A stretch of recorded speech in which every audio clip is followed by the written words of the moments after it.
श्रीराम. आता आपण 46वा श्लोक पाहणार आहोत. हा श्लोक ऐका. मना जे घडी राघवे वीण गेली, जनी आपुली ते तू हानी केली.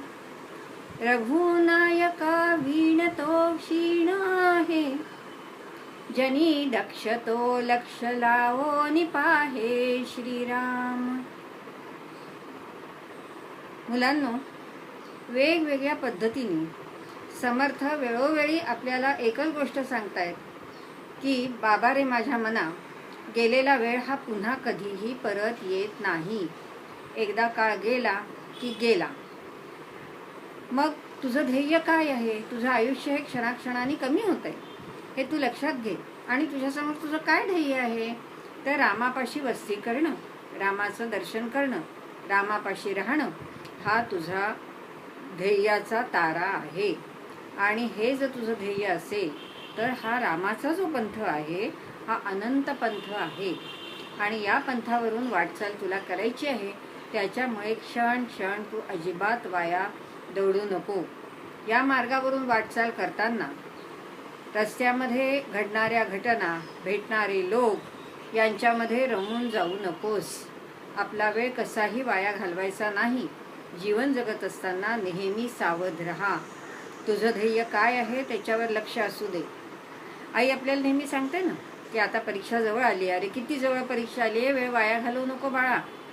हे गेलेला वेळ पुन्हा येणार नाही असं आई आपल्याला पुन्हा पुन्हा सांगत असते ना तळमळीने. तसंच समर्थही आपल्याला सांगतायत. समर्थही आपल्याला असंच सांगतायत की जो काळ जातोय त्याच्यावर लक्ष असू दे. तसा रिकामा वेळ जाऊ देऊ नको. म्हणजे बघा की आपल्याला एखादी गाडी घ्यायची, कल्पना करा की आपल्याला 8:17 गाडी घ्यायची. घरातून आपण निघालो, गाडी घ्यायच्या उद्देशाने आपण निघालेलो आहोत.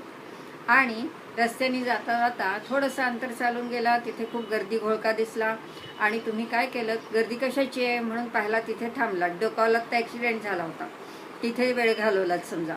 किंवा तिथून पुढे गेलात, पुढे गेल्यानंतर तुम्हाला कोणीतरी एखादा ओळखीचा भेटला आणि त्याच्यामुळे त्याच्याशी गप्पा करताना तुमचा वेळ गेला आणि तुम्हाला जी गाडी पाहिजे होती ती गाडी आपल्याला गाठायची आहे हे मनात असून सुद्धा तुम्ही त्या ठिकाणी रेंगाळत राहिलात.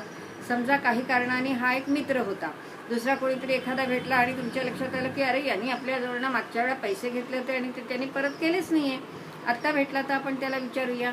आणि असं म्हणून तुम्ही जर का त्या मागच्या देण्याविषयी त्याच्याबद्दल बोलायला गेलात, त्या वेळेला, कोणत्या वेळेला, की ज्या वेळेला तुम्हाला तुमची गाडी गाठायची आहे, तर काय होईल?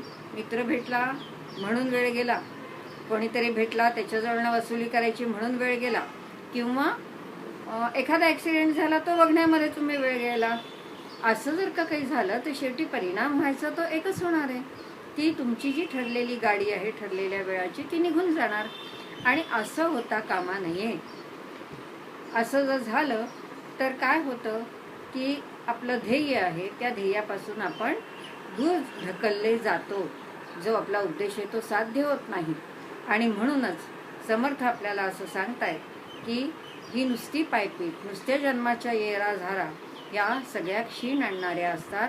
आणि म्हणून मना जे घडी राघवे वीण गेली, जनी आपुली ते तुवा हानी केली. न भरून येण्यासारखी हानी.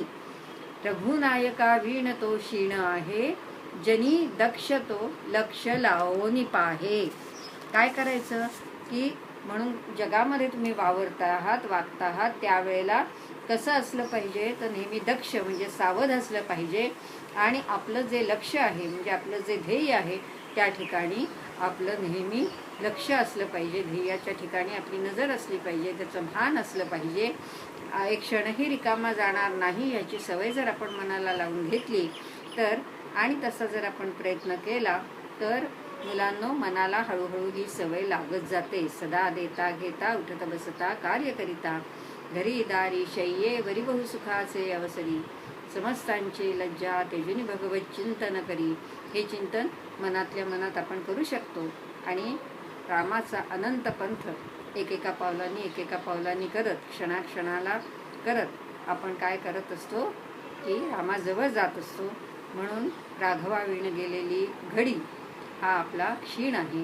हे लक्षामध्ये घेऊन हे कार्य करायची सवय लावली पाहिजे. श्रीराम.